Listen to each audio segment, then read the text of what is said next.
પિત્તરનો પહેલો પત્ર અધ્યાય 1 પ્રસ્તાવના ઈસુ ખ્રિસ્તનો પ્રેરિત પિત્તર લખે છે કે વેરવિખેર થઈને પોન્તસ, ગલાતિયા, કપાદોકિયા, આસિયા અને બિથુનિયામાં પરદેશી તરીકે ઈશ્વરથી પસંદ કરેલાઓ, જેઓને ઈશ્વર પિતાના પૂર્વ જ્ઞાન પ્રમાણે આત્માના પવિત્રીકરણથી આજ્ઞાકારી થવા અને ઈસુ ખ્રિસ્તના રક્તથી છંટકાવ પામવા સારું પસંદ કરેલા છે, તેવા તમ સર્વ પર પુષ્કળ કૃપા તથા શાંતિ હો. જીવંત આશા. આપણા પ્રભુ ઈસુ ખ્રિસ્તના ઈશ્વર તથા પિતાની સ્તુતિ થાવ. તેમણે પોતાની પુષ્કળ દયા પ્રમાણે મુએલામાંથી ઈસુ ખ્રિસ્તના પુનરુત્થાન દ્વારા આપણને જીવંત આશાને સારું, અવિનાશી, નિર્મળ તથા જર્જરિત ન થનારા વારસાને માટે આપણને નવો જન્મ આપ્યો છે. તે વારસો તમારે માટે સ્વર્ગમાં રાખી મૂકેલો છે. છેલ્લા સમયમાં જે ઉદ્ધાર પ્રગટ થવાની તૈયારીમાં છે, તેને માટે ઈશ્વરના સામર્થ્ય વડે વિશ્વાસથી તમને સંભાળવામાં આવે છે. એમાં તમે બહુ આનંદ કરો છો. જો કે હમણાં થોડા સમય માટે વિવિધ પ્રકારના પરીક્ષણ થયાથી તમે દુઃખી છો, એ માટે કે તમારા વિશ્વાસની પરીક્ષા, જે અગ્નિથી પરખાયેલા નાશવંત સોના કરતાં વધુ મૂલ્યવાન છે, તે ઈસુ ખ્રિસ્તના પ્રગટ થવાની ઘડીએ સ્તુતિ, માન તથા મહિમા યોગ્ય થાય. તેમને ન જોયા છતાં પણ તમે તેમના પર પ્રેમ રાખો છો.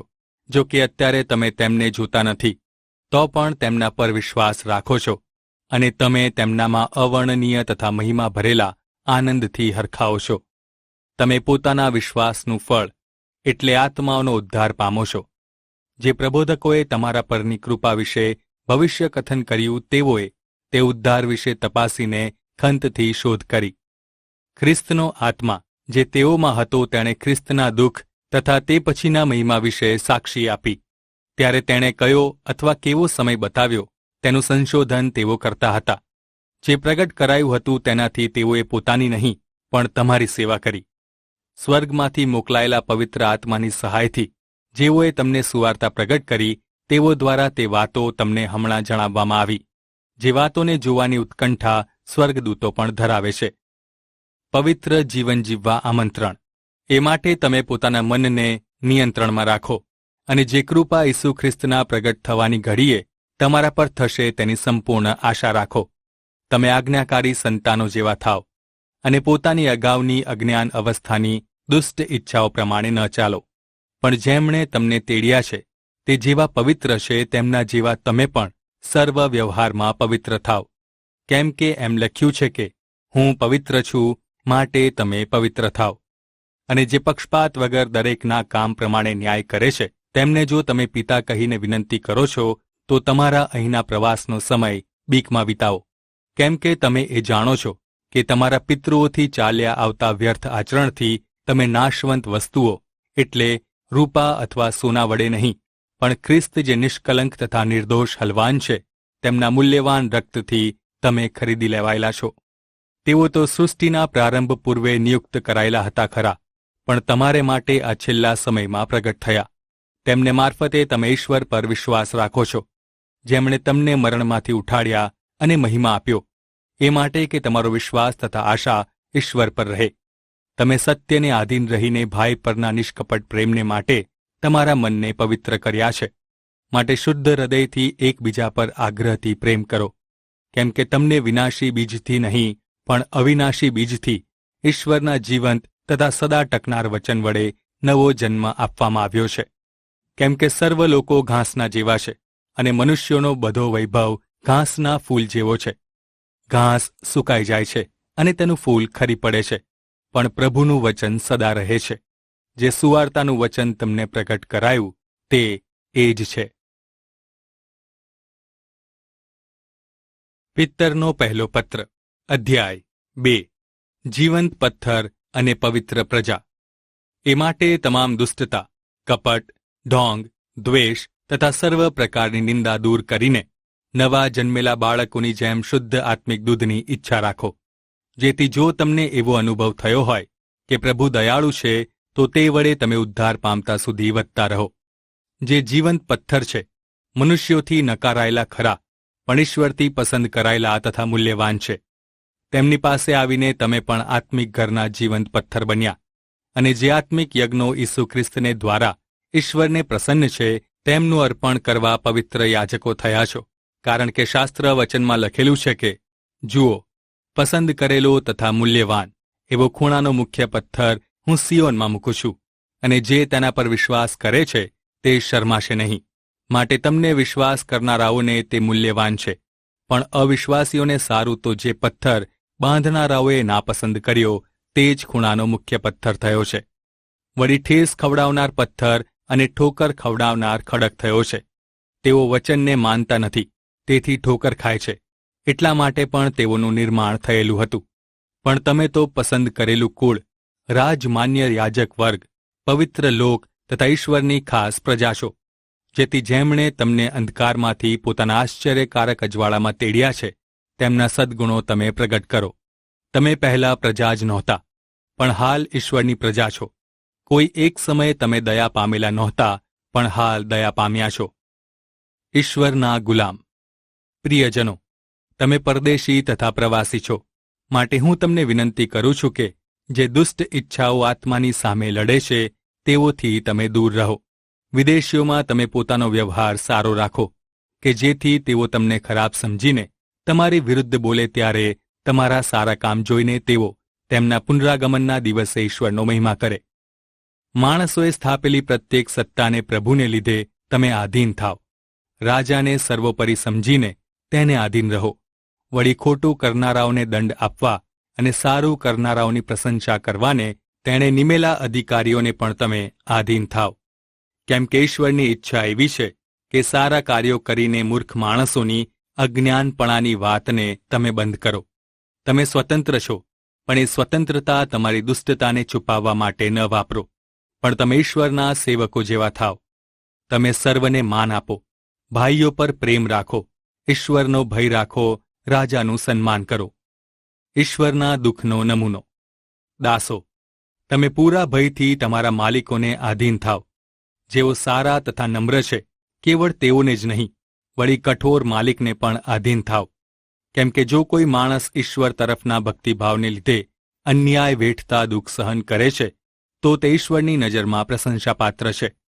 કેમ કે જ્યારે પાપ કરવાને લીધે તમે માર ખાઓ છો, ત્યારે જો તમે સહન કરો છો તો તેમાં શું પ્રશંસાપાત્ર છે? પણ જો સારું કરવાને લીધે દુઃખ ભોગવો છો, તે જો તમે સહન કરો છો એ ઈશ્વરની નજરમાં પ્રશંસાપાત્ર છે. કારણ કે એને માટે તમે તેડાયેલા છો, કેમ કે ખ્રિસ્તે પણ તમારે માટે સહન કર્યું છે અને તમને નમૂનો આપ્યો છે કે તમે તેમને પગલે ચાલો. તેમણે કંઈ પાપ કર્યું નહીં, ને તેમના મુખમાં કપટ માલુમ પડ્યું નહીં. તેમણે નિંદા પામીને સામે નિંદા કરી નહીં, દુઃખો સહેતા કોઈને ધમકાવ્યા નહીં, પણ સાચો ન્યાય કરનારને પોતાને સોંપ્યો.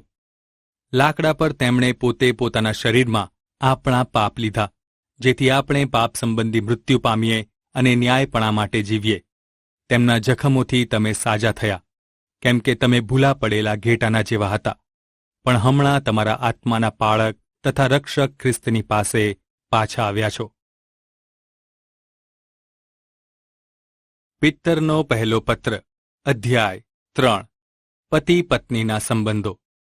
તે જ પ્રમાણે પત્નીઓ, તમે તમારા પતિઓને આધીન રહો, એ માટે કે જો કોઈ પતિ વચન માનનાર ન હોય તો તે પોતાની પત્નીના આચરણથી, એટલે તમારા ઈશ્વર પ્રત્યે મર્યાદાયુક્ત શુદ્ધ વર્તન દ્વારા વચન વગર મેળવી લેવાય. તમારો શણગાર બાહ્ય એટલે ગૂંથેલા વાળનો, સોનાના ઘરેણાનો અથવા સારા વસ્ત્ર પહેરવાનો ન હોય, પણ અંતઃકરણમાં રહેલા ગુપ્ત મનુષ્યત્વનો, એટલે નમ્ર તથા શાંત આત્માનો, જે ઈશ્વરની નજરમાં ઘણો મૂલ્યવાન છે, તેના અવિનાશી આભૂષણોનો હોય. કેમ કે પ્રાચીન સમયમાં જે પવિત્ર સ્ત્રીઓ ઈશ્વર પર ભરોસો રાખતી હતી, તેઓ પોતપોતાના પતિને આધીન રહીને તે જ પ્રમાણે પોતાને શણગારતી હતી. જેમ સારા ઇબ્રાહીમને સ્વામી કહીને તેને આધીન રહેતી, તેમ જો તમે સારું કરો છો અને ભયભીત ન બનો, તો તમે તેની દીકરીઓ છો. તે જ પ્રમાણે પતિઓ, સ્ત્રી નબળી વ્યક્તિ છે તેમ જાણીને તેની સાથે સમજણપૂર્વક રહો. તમે તેની સાથે જીવનની કૃપાના સહવારસ છો એમ સમજીને તેને માન આપો, કે જેથી તમારી પ્રાર્થનાઓમાં કંઈ અવરોધ આવે નહીં. સારું કરતા સહન કરો. આખરે તમે સર્વ એક મનના, એકબીજાના સુખ દુઃખમાં સહભાગી, ભાઈઓ પર પ્રેમ રાખનારા, કરુણા કરનારા તથા નમ્ર થાવ. દુષ્ટતાનો બદલો વાળવા દુષ્ટતા ન કરો, અને નિંદાનો બદલો વાળવા નિંદા ન કરો, પણ તેથી ઉલટું આશીર્વાદ આપો, કેમ કે તેને સારું તમને તેડવામાં આવ્યા છે કે જેથી તમે આશીર્વાદના વારસ થાવ. કેમ કે જે માણસ જીવનને પ્રેમ કરવા ઈચ્છે છે અને સારા દિવસો જોવા ઈચ્છે છે, તેણે પોતાની જીભને દુષ્ટતાથી અને પોતાના હોઠોને કપટ વાતો બોલવાથી અટકાવવા. તેણે દુષ્ટતાથી દૂર રહેવું, ભલું કરવું, શાંતિ શોધવી અને તેમાં પ્રવૃત્ત રહેવું. કેમ કે ન્યાયીઓ પર પ્રભુની નજર છે અને તેઓની પ્રાર્થના પ્રત્યે તેમના કાન ખુલ્લા છે. પણ પ્રભુ દુષ્ટતા કરનારાઓની વિરુદ્ધ છે. જે સારું છે તેને જો તમે અનુસરનારા થયા તો તમારું નુકસાન કરનાર કોણ છે? પરંતુ જો તમે ન્યાયપણાને માટે સહન કરો છો તો તમે આશીર્વાદિત છો. તેઓની ધમકીઓથી ડરો નહીં અને ગભરાઓ પણ નહીં, પણ ખ્રિસ્તને પ્રભુ તરીકે તમારા અંતઃકરણમાં પવિત્ર માનો. અને તમારી જે આશા છે તે વિશે જો કોઈ પૂછે તો તેને નમ્રતા તથા માન સાથે પ્રત્યુત્તર આપવાને સદા તૈયાર રહો. શુદ્ધ અંતઃકરણ રાખો કે જેથી જે બાબત વિશે તમારું ખરાબ બોલાય છે તે વિશે જેવો ખ્રિસ્તમાંના તમારા સારા વર્તનની નિંદા કરે છે તેવો શરમાઈ જાય. કેમ કે જો ઈશ્વરની ઈચ્છા એવી હોય તો દુષ્ટતા કરવાને લીધે સહેવું તે કરતાં ભલું કરવાને લીધે સહેવું તે વધારે સારું છે.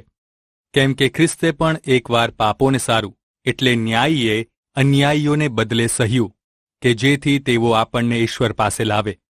તેમને દેહમાં મારી નંખાયા પણ આત્મામાં સજીવન કરવામાં આવ્યા. તે આત્મામાં પણ તેમણે જઈને બંદીખાનામાં પડેલા આત્માઓને ઉપદેશ કર્યો. આ આત્માઓ નૂહના સમયમાં અનાજ્ઞાંકિત હતા, જ્યારે વહાણ તૈયાર થતું હતું અને ઈશ્વર સહન કરીને ધીરજ રાખતા હતા, અને જ્યારે વહાણમાં થોડા લોકો એટલે 8 મનુષ્યો પાણીથી બચી ગયા. તે દ્રષ્ટાંત પ્રમાણે બાપ્તિસ્માના પાણીથી શરીરનો મેલ દૂર કરવાથી નહીં, પણ ઈસુ ખ્રિસ્તના પુનરુત્થાન દ્વારા ઈશ્વર પાસે શુદ્ધ અંતઃકરણની માંગણીથી હમણાં તમને બચાવે છે. ઈસુ તો સ્વર્ગદૂતો, અધિકારીઓ તથા પરાક્રમીઓને પોતાને આધીન કરીને સ્વર્ગમાં ગયા અને ઈશ્વરને જમણે હાથે બિરાજમાન છે. પિત્તરનો પહેલો પત્ર, અધ્યાય 4. બદલાયેલા જીવનો. હવે ખ્રિસ્તે આપણે માટે મનુષ્ય દેહમાં દુઃખ સહ્યું છે, માટે તમે પણ એવું જ મન રાખીને સજ્જ થાવ. કેમ કે જેણે મનુષ્ય દેહમાં દુઃખ સહ્યું છે તે પાપથી મુક્ત થયો છે, કે જેથી તે બાકીનું જીવન માણસોની વિષય વાસનાઓ પ્રમાણે નહીં પણ ઈશ્વરની ઈચ્છા પ્રમાણે વિતાવે. કેમ કે જેમ વિદેશીઓ જેમાં આનંદ માને છે તે પ્રમાણે કરવામાં તમે તમારા જીવનનો ઘણો સમય વિતાવ્યો છે. તે બસ તે છે. તે સમયે તમે વ્યભિચારમાં, વિષય ભોગમાં, મદ્યપાનમાં, મોજ શોખમાં તથા તિરસ્કૃત મૂર્તિ પૂજામાં મગ્ન હતા. એ બાબતોમાં તમે તેઓની સાથે જે દુરાચારના પૂરમાં ધસી પડતા નથી, તેથી તેઓ આશ્ચર્ય પામે છે અને તમારી નિંદા કરે છે. જીવતાઓનો તથા મૃત્યુ પામેલાઓનો ન્યાય કરવાને જે તૈયાર છે તેમને તેઓ હિસાબ આપશે. કેમ કે મૃત્યુ પામેલાઓને પણ સુવાર્તા પ્રગટ કરાઈ હતી કે જેથી શરીરમાં તેઓનો ન્યાય થાય, પણ આત્મા વિશે તેઓ ઈશ્વરમાં જીવે. ઈશ્વરના દાનોના સારા કારભારીઓ. બધી બાબતોનો અંત પાસે આવ્યો છે, માટે તમે સંયમી થાવ અને સાવચેત રહો, જેથી તમે પ્રાર્થના કરી શકો. વિશેષે કરીને તમે એકબીજા પર આગ્રહથી પ્રેમ કરો, કેમ કે પ્રેમ ઘણા પાપને ઢાંકે છે. કંઈ પણ ફરિયાદ વગર તમે એકબીજાનો સત્કાર કરો. દરેકને જે કૃપાદાન મળ્યું છે તે એકબીજાની સેવા કરવામાં ઈશ્વરની અનેક પ્રકારની કૃપાના સારા કારભારીઓ તરીકે વાપરવું. જો કોઈ ઉપદેશ આપે છે તો તેણે ઈશ્વરના વચન પ્રમાણે ઉપદેશ આપવો. જો કોઈ સેવા કરે તો તેણે ઈશ્વરે આપેલા સામર્થ્ય પ્રમાણે સેવા કરવી, કે જેથી સર્વ બાબતોમાં ઈસુ ખ્રિસ્ત દ્વારા ઈશ્વર મહિમાવાન થાય. તેમને સદા સર્વકાળ મહિમા તથા સત્તા હો. આમીન. ખ્રિસ્તને માટે દુઃખો સહન કરવા. વહાલાઓ, તમારી કસોટી કરવાને માટે તમારા પર જે અગ્નિરૂપી દુઃખ પડે છે તેમાં તમને કંઈ વિચિત્ર થયું હોય તેમ સમજીને આશ્ચર્ય ન પામો, પણ ખ્રિસ્તના દુઃખોમાં તમે ભાગીદાર થાવ છો તેને લીધે આનંદ કરો, કે જેથી તમારો મહિમા પ્રગટ થાય ત્યારે પણ તમે બહુ ઉલ્લાસથી આનંદ કરો. જો ખ્રિસ્તના નામને કારણે તમારી નિંદા થતી હોય તો તમે આશીર્વાદિત છો, કેમ કે મહિમાનો તથા ઈશ્વરનો આત્મા તમારા પર રહે છે. પણ ખૂની, ચોર, દુરાચારી અથવા બીજાના કામમાં દખલ કરનાર તરીકે તમારામાંના કોઈને શિક્ષા ન થાય. પણ ખ્રિસ્તી હોવાને કારણે જો કોઈએ સહેવું પડે છે તો તેથી શરમાય નહીં, પણ તે નામમાં તે ઈશ્વરનો મહિમા કરે.